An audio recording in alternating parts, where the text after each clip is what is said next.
Hi, everyone. My name's Andrew Regalado, and I'm here on behalf of Country First.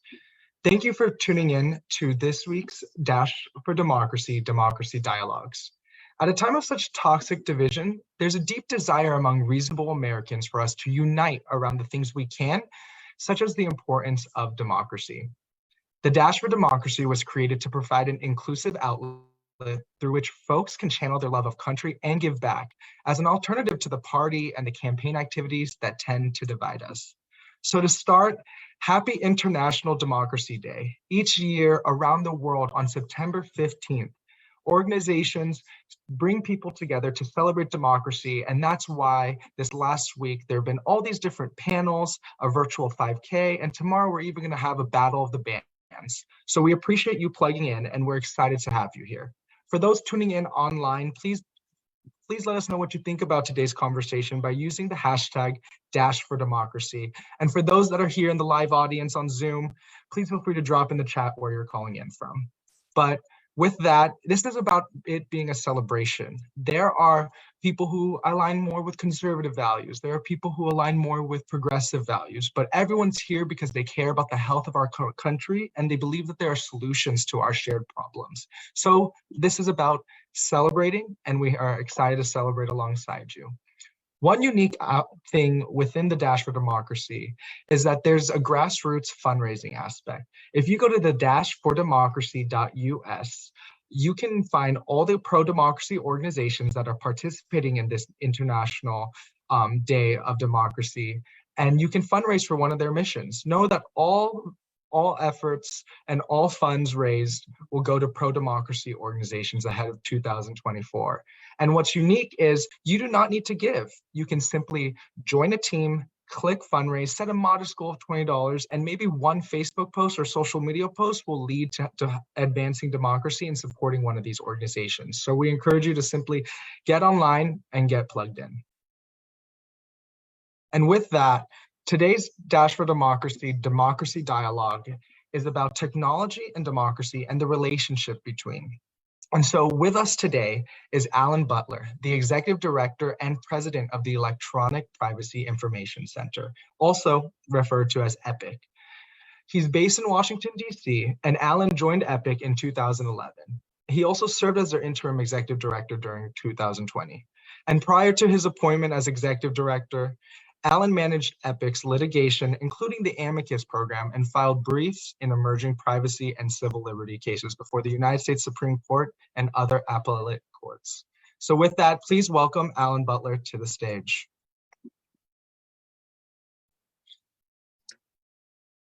Alan, how are you? I'm good. Thanks for having me, Andrew. Thanks for being here. So to kick us off, I'll let you address the audience and, tell us why you think that this topic is important. Well, I think that what's, really encouraging in 2023 is I think that there's a really broad recognition that digital rights, that privacy rights are human rights, and that also the protection of privacy and our rights online is essential to a healthy democracy, that we can't engage and communicate and engage in this civic process unless our rights are protected, unless we're free from targeting, abuse, and discrimination online. And we've seen the type of threats to democracy that have arisen in recent years that really leverage the more sort of harmful aspects of technology and sort of seek to use those against us and to use those to strike at the very systems that we rely on. 100%. So diving deep, the topic of technology is broad, right? There are specialists for technology in relation to national security, technology in relation to education, and even technology in relation to the economy. So I think it's safe to say that technology encapsulates all these topics and very much drives the way we think about everything in the modern age. So with this in mind, why do you think technology is something we must continue to embrace, innovate, and challenge ourselves to keep up with? Well, technological evolution is really an important constant in our modern society, right? We witness it every day. We see the shifts year to year, decade to decade, and it can make tremendously powerful things possible. But what's essential is that we all work to understand and integrate these technologies into society in ways that foster and support rather than diminish our democratic values, and really protect individuals, but also protect the social cohesion and network that we all rely on to move forward. And I think an important recent example of this is the growth of rapid expansion of both social media and the use of mobile devices in the last 2 decades. We've seen how fundamentally these developments have changed the way we communicate and interact with others, but we've also seen how both of these technologies can be used to hypercharge disinformation, discrimination, and abuse, and really be leveraged against our political interests. So in the United States, we recognize modern technology, as you were saying, as it's completely changed our way of life, the way we connect with one another. And you've acknowledged some of these challenges that have come with modern technology, social media, the rapid use of phones. So today, individuals can be found discussing steps, to limit their screen time or connecting even their job security to technology. So what kind of measures, if any, do you think that the communities, business, and government leaders should take to promote a balanced relationship and lifestyle with technology? Yeah, I think mobile devices, computers, and the internet obviously have become more and more integrated into our day-to-day lives every day. And I think what we really, because of that, we need really an across-the-board readjustment in how we understand and protect our privacy and our own sort of digital personhood online, because we use all of these systems and devices so much in our day-to-day lives. These are no longer things that, maybe 2 decades ago, people would have said, well, if you don't want this information collected about you, well, you can just not use this website or not use this app. That's really not possible anymore, right? These systems are used in our children's schools. They're used in our workplaces. They're used even in our civic participation, and they're not optional. And therefore, it's even more important that we build into the systems themselves at a technological level, but also into our oversight and rules around these systems, the degree of protection that we need to make sure that our data is not being taken and used in ways that we don't consent to and that are not consistent with our values and are not being leveraged against us. Definitely. In recent months, the arrival of artificial intelligence, also known as AI, has been front and center in all aspects of our political and public discourse. We all have a working knowledge of AI, and because of this, have varying perspectives. So to help center today's conversation, how do you think about AI, and what can you explain, the audience of what it is? Well, AI, or artificial intelligence, is a term obviously that we hear a lot, especially in the last year with the growth of a number of different popular generative AI systems, but really encompasses a broad range of types of technologies and devices. So this can vary from the more kind of cutting edge sophisticated tools that use what are called large language models, which are basically complicated statistical computer algorithms that analyze massive data sets in order to parse and in some ways kind of mimic human speech or human responses, and synthesize tons of different information into understandable outputs, like whether it's text or images, or AI can also refer in some cases to more sort of traditional, simpler decision rules that can be automated, and what we sometimes refer to as automated decision-making systems that are embedded throughout very critical elements of our daily lives and also require close scrutiny. And this could be systems like in the criminal justice system, where algorithms can be used to determine the length of sentences or the amount of parole, or in the world of public benefits, where algorithms are used to determine whether you might be flagged for fraud when you apply for unemployment or when you apply for health or other benefits. And so I think it's important to understand the broad difference in panoply in AI systems that obviously then requires a range of approaches.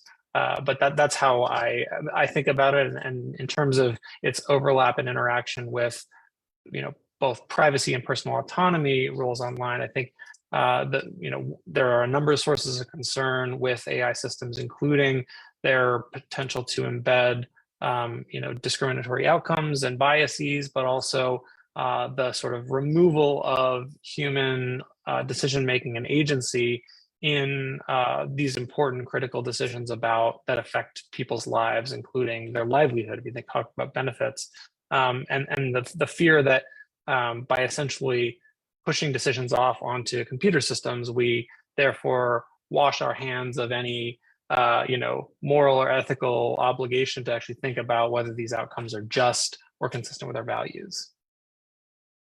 So very fascinating, and you've talked a lot about privacy and potential concerns about AI, internet, social media. It's all gathering data on who we are as humans, who we are as individuals. So people have concerns clearly today about that. So what can you tell us about the work that's being done to prevent privacy concerns, or help get ahead of privacy concerns? And what should we as individuals in our day-to-day lives be taking certain actions, or is this something that we need to wait for the government to take action on? How should we be thinking about privacy concerns in relation to AI and all other forms of technology? I think it's a bit of both and here, in that I think that when I say across the board readjustment in how we understand and approach privacy in these systems, there is personal, we do all have a personal ability to control certain things about what we do, right? We can choose to use to be the best, consumers that we can be in terms of watching out for pitfalls, understanding that not all services and not all systems are created equal. Some systems are trying to collect more data about you, and luckily in recent years there's been a progression and an improvement in both like labeling and disclosure of what's happening under the hood. One example of that is a system that was adopted in the Apple App Store in the last few years that actually reveals what categories of data different apps are collecting about you. So it definitely behooves individual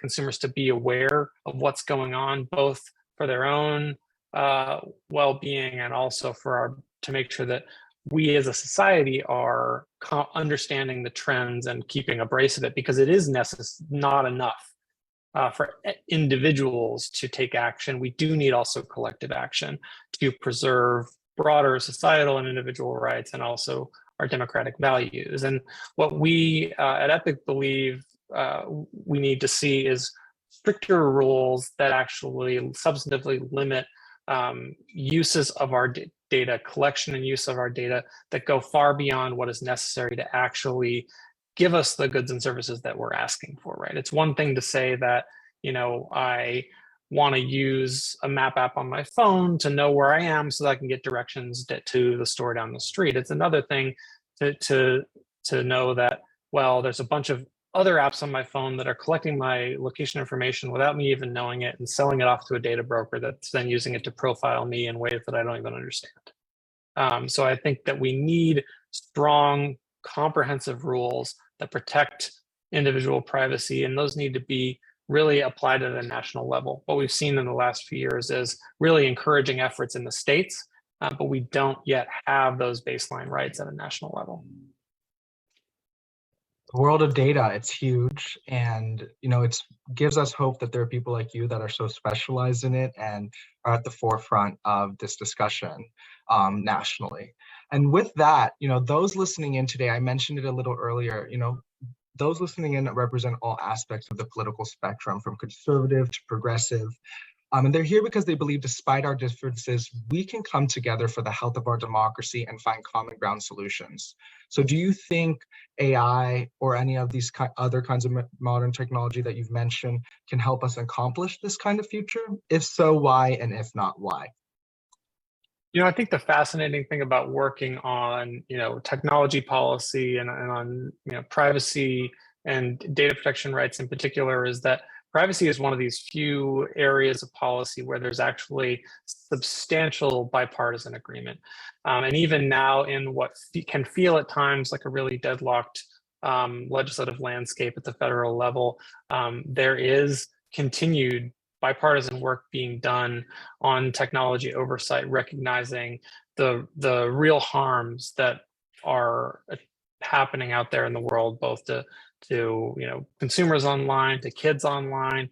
There is a strong motivation across the aisle to get this done, and that's really encouraging. And I hope a way that we can anchor our policy conversation there and continue to find other areas where we can really meaningfully move the ball forward together. I want to dive a little bit deeper on some of these concerns that you brought up, because for those that may not interact with technology policy as much, may not understand the threat of, this kind of information being gathered, or the implicit bias that an AI could, compute out. So could you just walk us through a few examples? You've mentioned a few, like in the criminal justice system or in the public benefit system, but how these kind of algorithms either put us into separate silos or on social media, or how it takes that moral and ethical decision making out.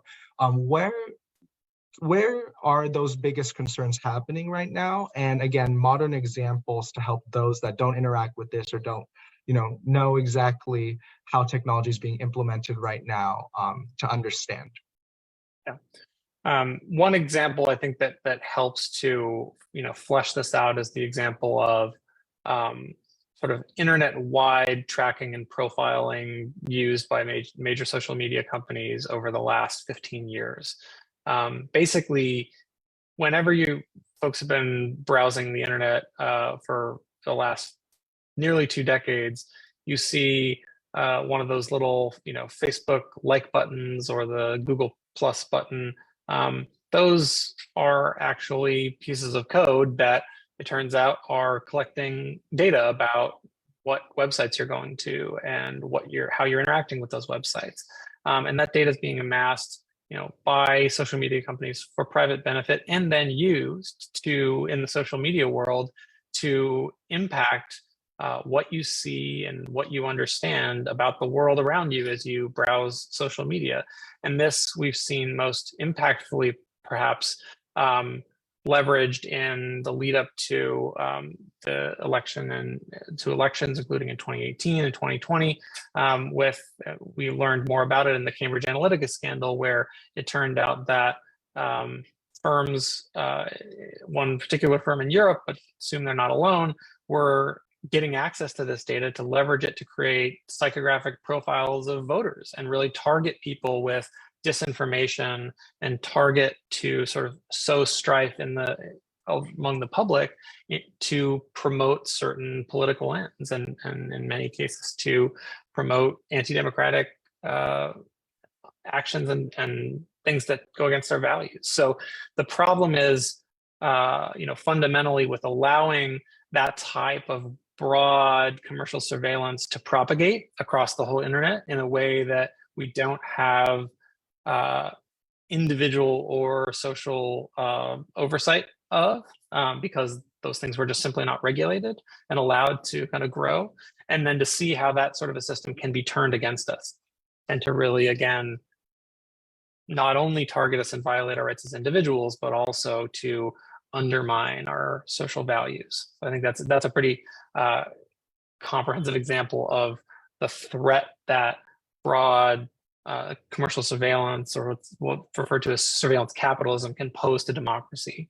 And then when you mentioned also, more recently, risks about AI and automated decision-making systems, we've seen through great research that's been done by Joy Buolamwini and others that systems like facial recognition algorithms, based on how they're developed and designed, can systemically bias against individuals with darker skin, women over men, and these biases can propagate through systems in ways that lead to false arrests, like have happened in Michigan due to false facial recognition matches, and can really impact people's life and liberty in ways that are hugely significant. And obviously, having that kind of disparate impact can be incredibly harmful, both to individuals and to everyone.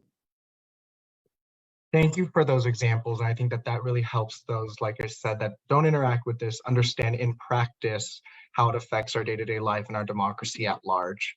And so, in this topic of privacy, right, we're talking about how, there's concerns of private companies or this surveillance capital existing, and potential reforms that, you maybe are working on and advocating for might help ameliorate that, or if not, have it be used in the ways that we just discussed.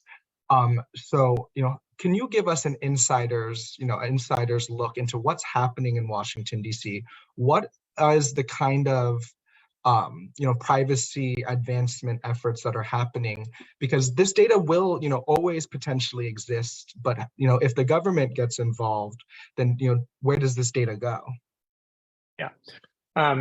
There has been, I mentioned earlier the sort of whole of society readjustment that needs to happen, and luckily that work is well underway. There has been a growing realization of the scope and significance of this problem over the last decade, and Europe was kind of first to take new action when they enacted their comprehensive privacy rules back in 2016 with the GDPR. But since then, we've seen action in the U.S. in states like California, Colorado, and even Connecticut and other states that have adopted privacy regimes. Where we are now at the federal level is we had a really huge effort underway last year in Congress, where members of both parties in the House and Senate leadership came together and worked on a bill and really struck up a broad consensus reform package called the American Data Privacy and Protection Act that was moving its way through the House of Representatives and really en route to potential passage. But it got stopped because the California law that I mentioned would essentially have to be subsumed to the federal law in this agreement, right? So there would be one federal standard when it comes to comprehensive privacy, and states would get integrated into that. And the Speaker of the House was from California, so that did not get introduced on the House floor. Now, where are we now with that? States continue to pass different privacy bills. Some of them are strong, some of them are very weak. And we think that there need to be strong protections for individuals no matter where they live in the United States, especially when we've seen folks being targeted in a variety of states based on their own, personal behavior, whether it's their sexual orientation or their choices about their reproductive health or what have you. We think that protections need to be across the board, and they shouldn't be limited to one or another state. So we hope that there will be a reintroduction and efforts to pass federal legislation again. And there is a lot of interest and strong desire to pass a tech oversight package in Congress, though there are other pieces of it that folks work on as well, including kids protection online and now AI. It's very hopeful hearing that these conversations are happening in DC, because sometimes if one's only insight to what's happening there may be on the news or what they're reading or the major headlines, and they don't always get to hear from folks that are on the ground having these discussions with our country's leaders. And so I think that brings a lot of hope. I know it brings hope to me.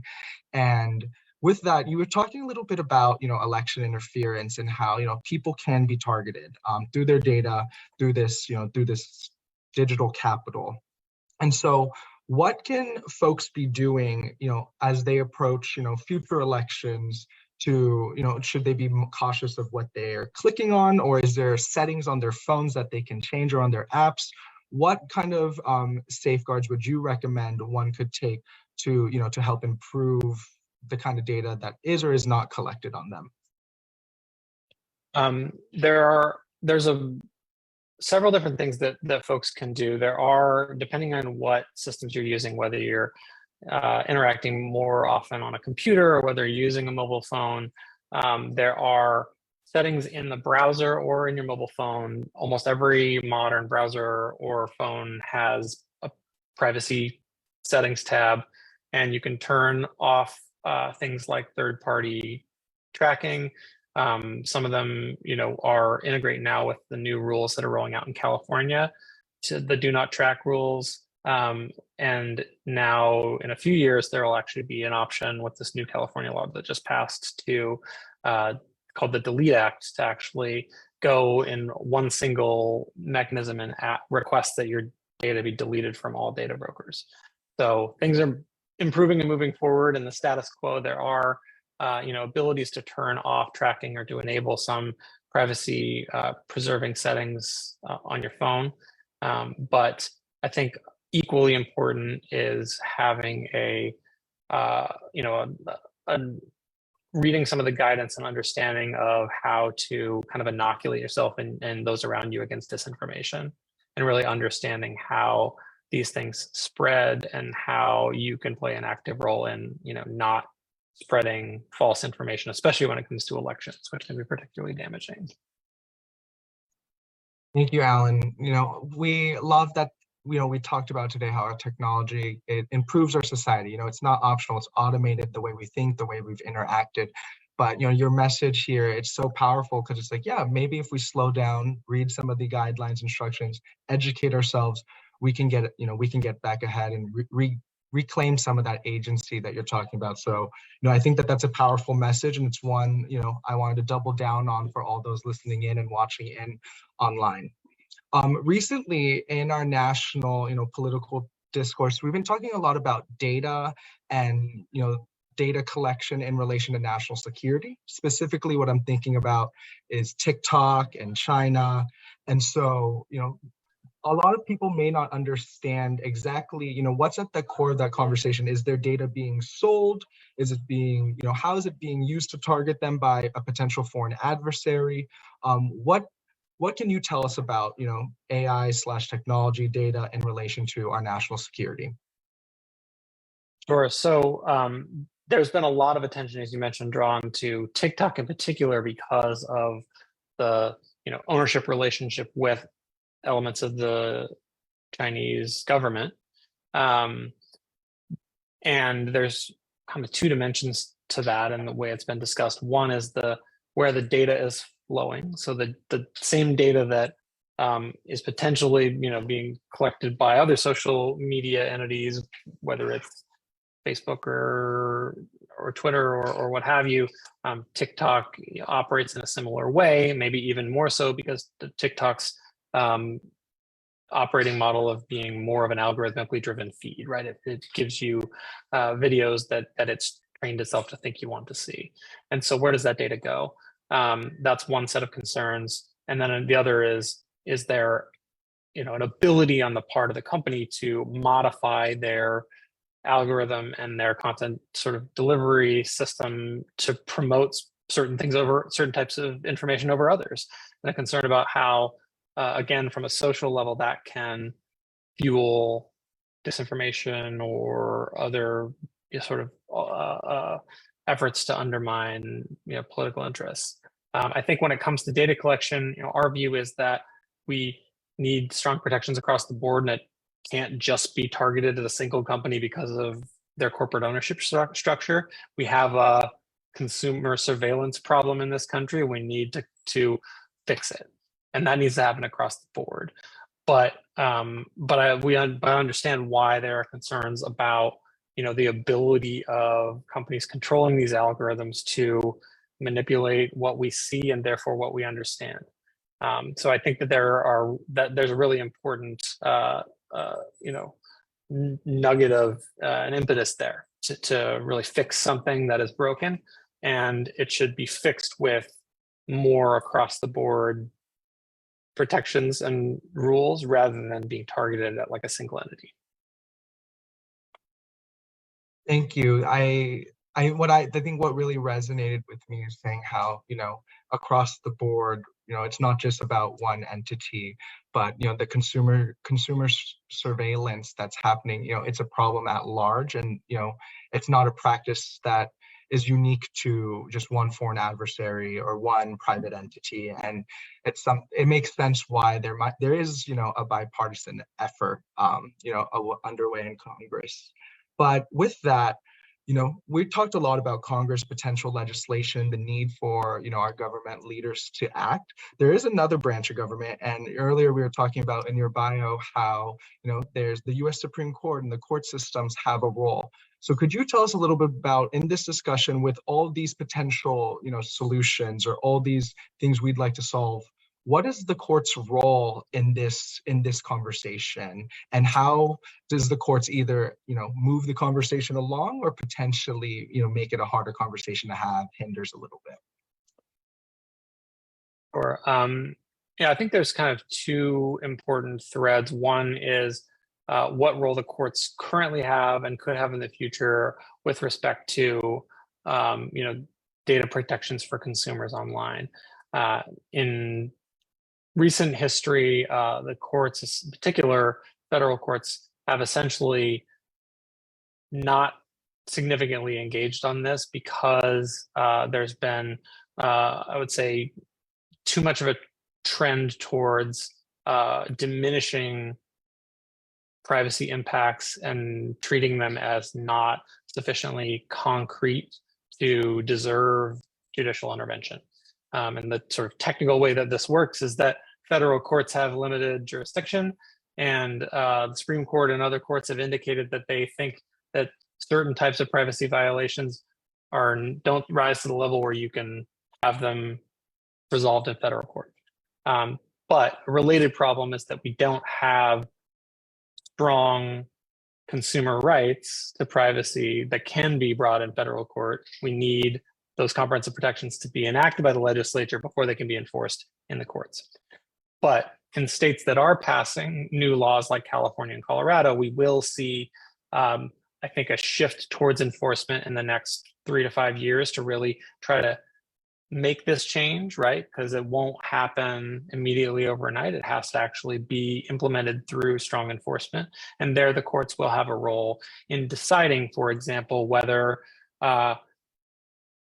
there will be arguments made that by companies that their interest in collecting this data about us, they will frame it as a free speech interest, trumps the interests of individual users in protecting their privacy. And they will make those First Amendment arguments in courts all the way up likely to the Supreme Court. Will have to decide how to handle that clash of interests.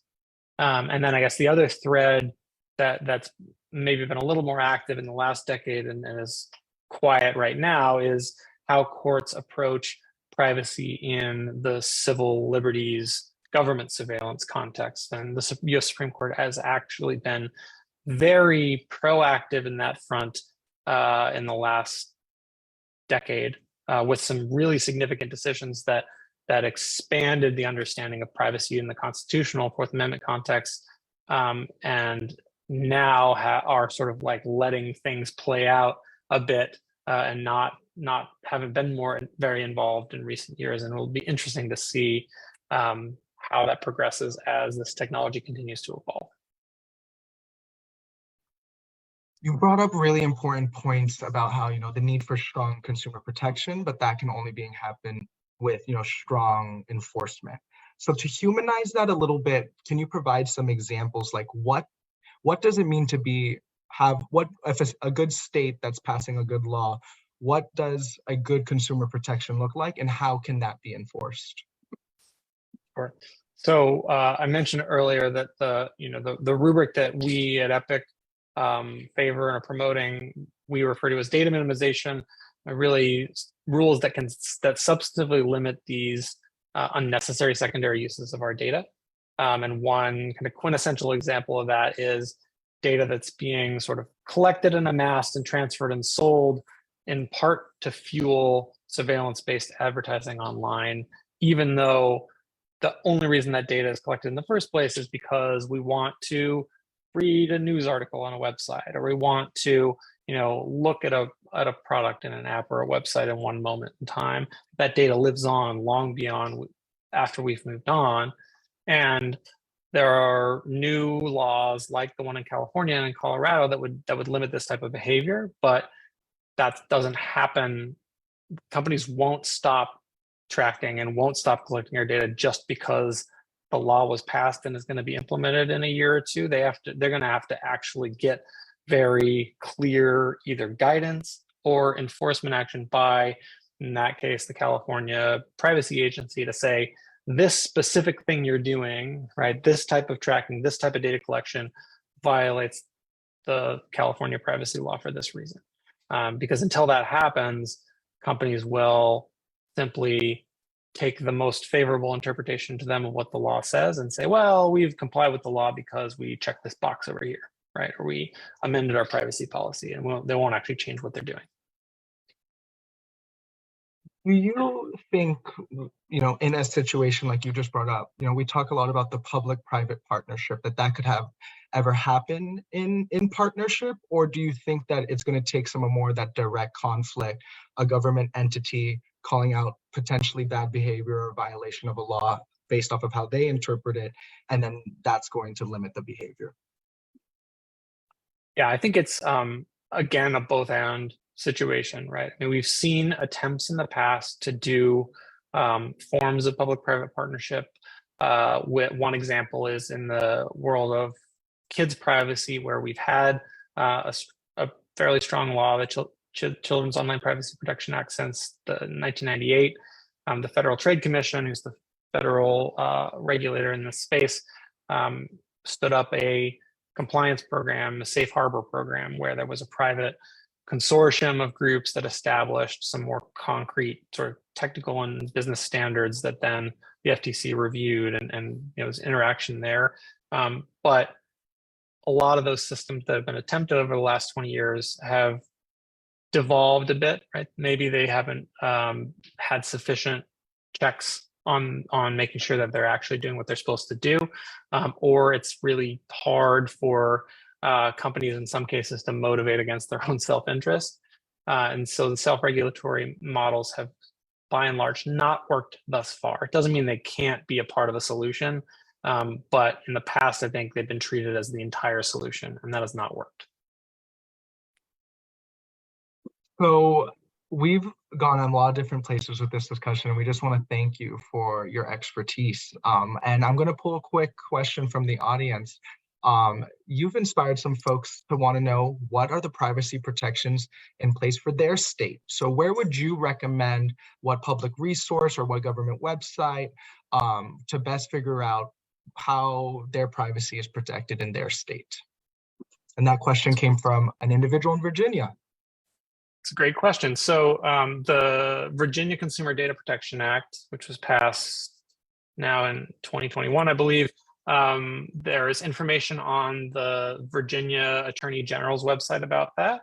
And then you can also read more about it in a couple of different places. One good source of information is the website of the International Association of Privacy Professionals, that has profiles of a number of these new state privacy laws. We don't have a dedicated page on the EPIC website for the Virginia law in particular, but there's also a lot of really good information about these issues on our website, epic.org. Epic.org. It sounds epic, and I'm going to check it out after this. But to end today's conversation, let's talk a little bit about hope. I know I've received a lot of hope because there's people like you working on these issues, and I feel I have a much better understanding. But a lot of these shared concerns that we talked about today, they stem from our want to have a hope for a better future and tomorrow. And in times of despair, having hope can bind reasonable, individuals together and give us something to work towards. So therefore, can you please share what you think the world will look like 10 to 20 years from now in relation to our, relationship with technology and democracy, and what hopes you have for the future?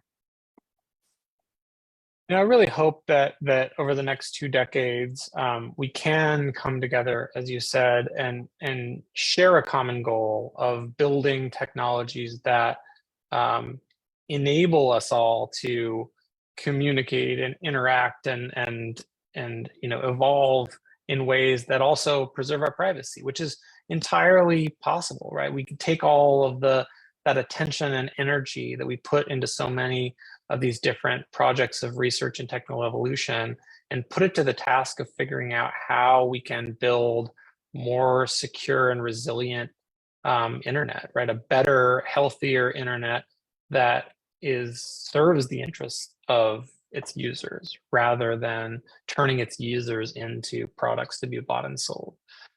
Because I think if we do that, then I think that those systems and those technologies will extend and improve our healthy engagement with our democratic systems and our ability to come to common ground and not be so easily driven into silos and divided, and feel, you know, targeted and nervous about our interactions online. And maybe one, you know, analogy here is that in the early days of the internet, people were really quite nervous about engaging in internet commerce, in part because they worried about giving over one piece of sensitive information on the internet, which was how they pay for things, right? They were concerned they would get scammed, right? And that nervousness about engaging definitely inhibited people's willingness to engage in that type of behavior. So if we build stronger